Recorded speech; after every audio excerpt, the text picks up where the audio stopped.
Hey everyone, Elias here from We Aim for Self-Defense. I'm going to have a pistol review today of something that we've been working with and carrying and practicing with at the range for about 2 years now.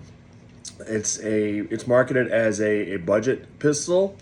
It's made by a company called Taurus, and it is the G3 and specifically the G3 Toro, which means it is cut for a red dot optic or different types of optics you can put on there in addition to just the normal iron sights. So this gun is clear, as you all can see. Over the course of 2 years, we shot about 2,000 rounds through this at the range. I've not replaced any parts internally. I've not replaced the sights. I've been using it as it's come. I have not put on a red dot optic on here. I've just been using these iron sights here, and they are made out of metal. A lot of times that's just a euphemism, iron sights, as opposed to the new fancier optics you could put on a pistol or rifles, where you look through these glass and you can just look at your target and then place the internal dot on there in your view. This is just old-fashioned. A lot of times the term iron sights is just euphemism, and many pistols, like all of the ones made from Glock, which is an Austrian manufacturer, it's probably the most popular handgun manufacturer in the world, as far as I can tell, they actually are made out of plastic. These are made out of metal, which I like, especially considering this is a budget gun. I believe the MSRP, which is like the price that the company suggests for retailers, is like $450. In reality, you can get these for under $300 just about anywhere. You can catch them on sale for less. The Toro G3s that come cut for optics are more expensive than the G3 that you get without it. In retrospect, I probably could have just gotten the regular G3 since I haven't run an optic, but this gives me the option to do so. They come with 17-round magazines or 15-round magazines. If you're in a state that doesn't allow 17-round magazines, you can run, but allows 15-round magazines, you can run those. I don't know what the situation is, and if you're in a state that only allows maximum of 10-round magazines, I'm not sure. They might make modified magazines that only carry 10, even though they're this appropriate length. This, I think it's fair to say, be considered a full-size handgun. The barrel internally here is, I believe, listed at 4.25 inches. The grip is fairly sizable. You can get smaller magazines that go up a little bit higher. But it is fair to say that it is a full-size one. They make a G3C, which is a compact version. We'll have a review of that later on in the summer as well. But I got this one first and have a lot more wear through it at first. The biggest things I was curious about were durability over hundreds and thousands of rounds. So far, have had no issues. And there were some issues with feeding hollow point rounds. So I have a single round of ammunition here. This is a full metal jacket. You'll see the bullet is the top little piece here. It's fully jacketed. I don't have any on me now, but there are jacketed hollow point rounds, so termed, because the point here is actually a bit hollow. Some of them there's differences in them. They might have a little material inside that helps them not get caught up in clothing or things of that nature. But the idea of those is that upon impact, they will expand and use up their energy and create a larger cavity, wound cavity, and be less likely to travel through your intended target. And those are marketed for self-defense.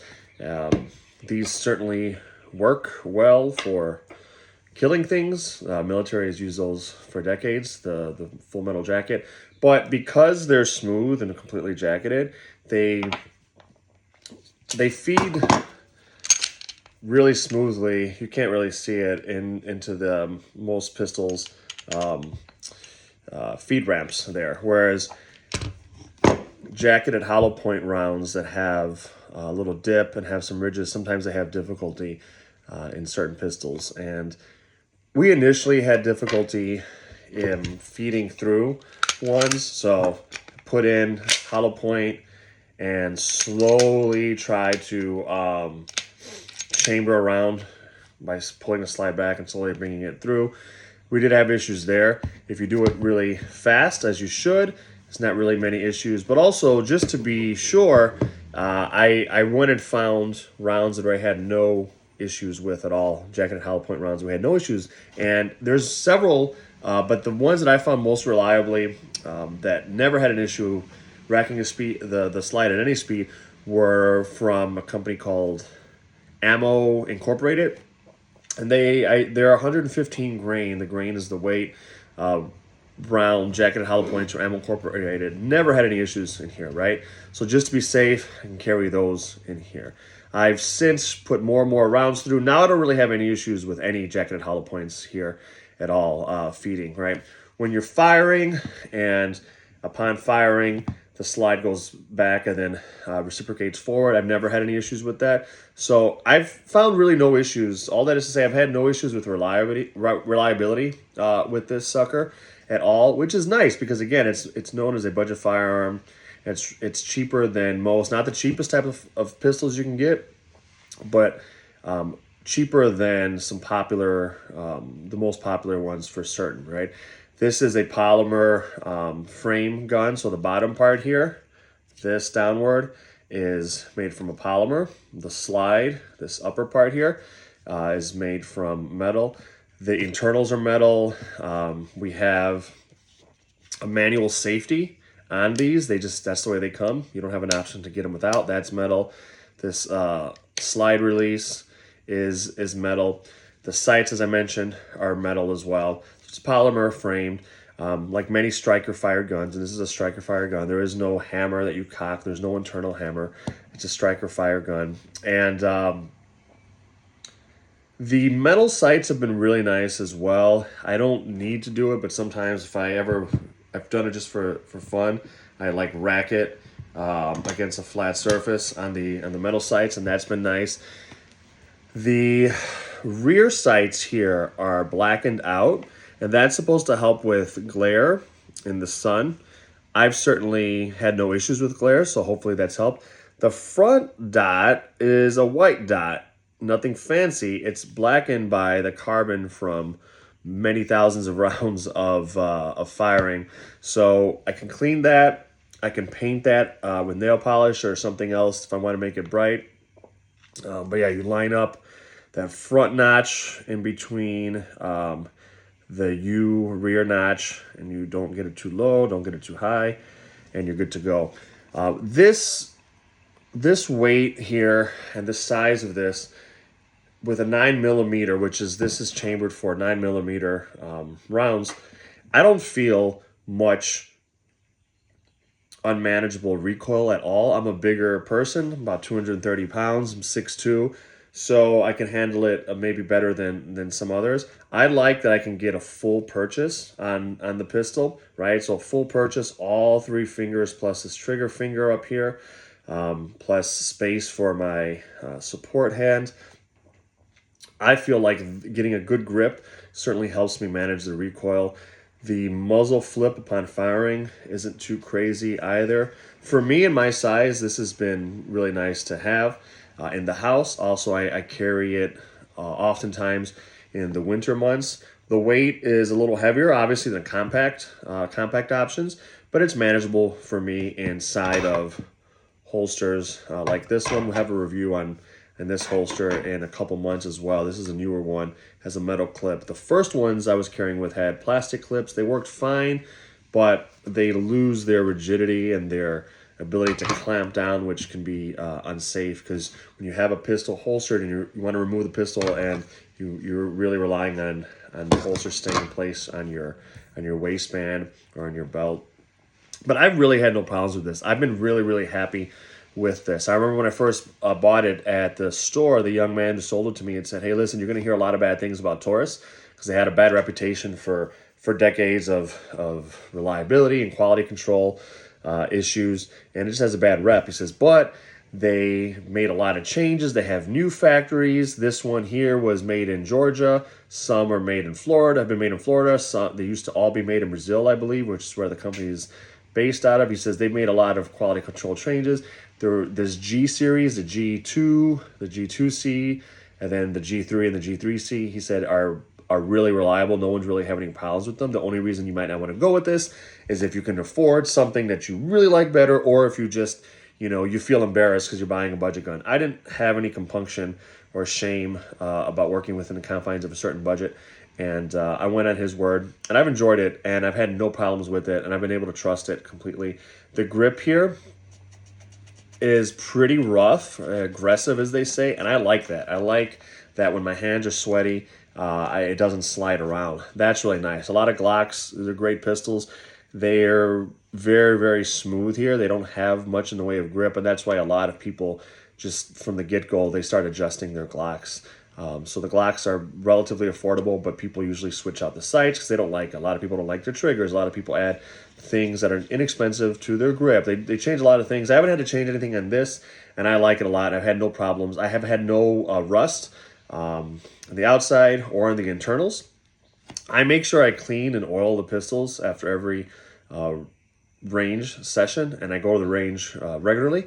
If it's been longer than I want since I've been to the range, I'll usually take it out and clean it, especially because if you're carrying your pistol, even if you're not firing it, you're going to get lint and sweat all up in there. So even if you haven't been to the range, if you're carrying it a lot, it's good to take your pistol apart and make sure you clean out the lint, any dust, and that you oil it and clean it up, just so you don't have any rust issues. I've had no rust issues at all. Now the finish on the pistol here on the metal is nothing fancy, and I don't know how well you can see it, but it certainly has a lot of wear from just being holstered and unholstered, right? You put it in, this Kydex plastic scrapes against the metal all the time, right? It's going to be some wear. I don't mind that. You can get these finished with higher quality things like Cerakote from people that do that just on their own. Maybe one day I'll do it for fun. You can change up the colors. I have no interest in being creative like that aesthetically with the gun, but it'll also add a little extra layer of protection against rust. Just with the finish here, which admittedly scratches up pretty easily and pretty fast, I've had no rust issues or anything like that.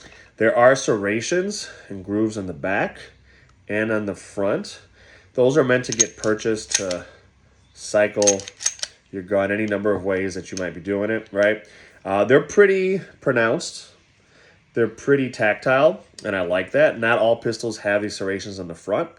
There is an indicator here, a little slot in the barrel, so you can see if you have a round in the chamber or not. In case you've forgotten, you always want to make sure that your guns are safe when you're cleaning them, and you want to know the status of your gun. So if you, by chance, just don't remember the status you left your pistol in, you can always look.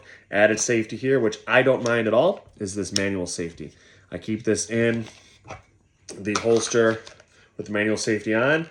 You practice drawing and flipping it off, and you're ready to go. You reholster, you look down, you put it back on. That click was the engaging and disengaging of this manual safety. When the safety's up in this position, it's safe. If I wanted to, I couldn't pull the trigger. If you want to press it down, you're ready to pull the trigger. This pistol, we'll check it again. Nothing in the mag. Nothing in the chamber. It's safe. Once the safety is disengaged, you can pull the trigger. For dry fire, this has what they call double strike capability, which basically gives it like a kind of sort of double action feel. There's more resistance, right? If you slide, if you slide pull the slide back, you have a much a single action, which is much less resistance. And this is how you'll be firing it once it has stuff in there, right? It also has an additional trigger safety. There's the trigger here has a little dongle, meaning if I'm not pressing that, it won't go off. I have to get a full coverage on it to indent and press down that little dongle, and then I can pull the trigger. If you're interested in the trigger, it is in single action. A little resistance, you hit this wall, it breaks there. Once again, a little resistance, not too much, hit this wall. Here's the reset, just a little bit, right here. And you can pull it again. I have no issues with the trigger. I'm not a trigger snob. I'm not experienced yet enough to be super discerning.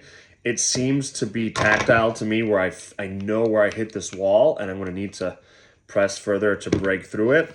I like that there's a little give here, a little bit, we'll call it like travel, pre-travel. There's not a lot of resistance, but there is a little wall there, right? In case, God forbid, I was in a situation where I have to stage the trigger while I'm aiming in self-defense. I feel it. More than likely, I'd imagine you won't have time to do that, but you have some pre-travel with very little resistance, but a very defeatable but perceivable wall before you actually hit the trigger. So I've enjoyed it. I like it. I trust it so far. I don't have any issues. Once I found the right ammo for it, even hollow point, I don't have any issues. And since getting a couple thousand rounds in, I don't have any issues at the range with any hollow point rounds at all, honestly. I've started running heavier grain ammo than I first started out with. I started out with all 115 grain. Now I've moved up a couple levels to heavier bullets just because to see how they run through, and they run through fine. They might run through, I don't know, I might like the feel of them even better. It might just because the gun has been broken in. I have no issues with the internals either. If I ever need to replace something in here, I know I can do that for relatively cheap as well. So I've been very happy with it. To me, it was like, you know, a $280 well spent, because I have a pistol that, because of my size, I can carry with me. I can keep it home if I want. I could add optics onto here. It's been very versatile with ammunition that it works well with. I like the grip size, and I like the rough grip texture. It allows me to get a good grip on it. I like the resting points. It has these resting points here. I like the size of the trigger guard. It's good enough even if I have a gloved finger in cold weather to get through. So it fits me well in particular. I've had no real issues. I think for the G series, the G3 series, especially, which I've had a lot of experience now with, at least for the last couple of years, relatively speaking, I think those are good value buys. So I recommend it overall so far. I certainly recommend you trying it out. If you have more money to go with other things, there's nothing wrong with that. But the G3 Toro has worked out really well for me. I can't review how well it works with optics, and because I haven't used an optic on it, but so far I like it a lot. So it's something you can look into if you are on a limited budget, but you don't want to get the cheapest things out there. You want to get something that's a little more expensive, or you can get something that's a little bit more expensive, but you don't want to go be the person that gets the fanciest, most expensive thing out there, and you don't even have the skills for it to make a difference.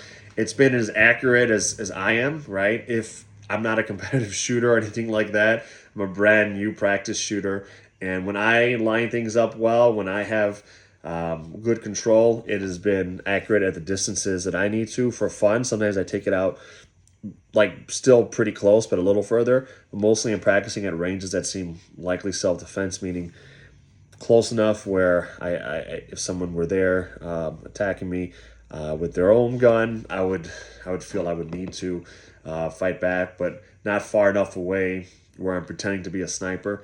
Because if you're far enough away from me, I might not consider you a threat that I need to engage. I might just feel like I can get cover, or I can get out of there, right? So at a self-defense range, I find it really accurate as long as I'm doing my part. So Share this if it's been helpful, like it. If you have any questions that I didn't answer about it, please let me know. Again, this has been the Taurus G3 Toro. We will have a review of the G3C, which we've been using for less time. Once we get even more rounds through it, we'll have a review of that for you. Thanks for following. Thanks for the support. See you all later.